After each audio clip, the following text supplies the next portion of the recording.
અરવિંદ કેજરીવાલ ભગવંત માન સાથે પહોંચ્યા વડોદરા સેન્ટ્રલ જેલ। ધારાસભ્ય ચેતર વસાવા સાથે કરી મુલાકાત। જેલમાં સજા કાપી રહ્યા છે ચેતર।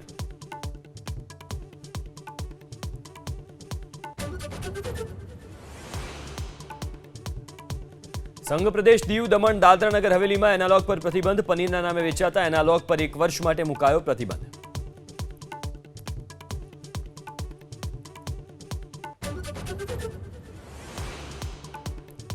સુરતમાં અલગ અલગ ઝોનમાં આરોગ્ય વિભાગનું ચેકિંગ।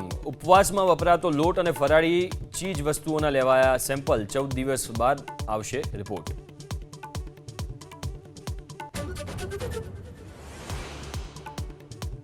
બારડોલી શુગરની ચૂંટણીમાં મોટું પરિવર્તન પેનલની સુનામી સામે સહકાર પેનલના સુપડા સાફ। તમામ 14 બેઠક પર કિસાન પરિવર્તન પેનલની જીત।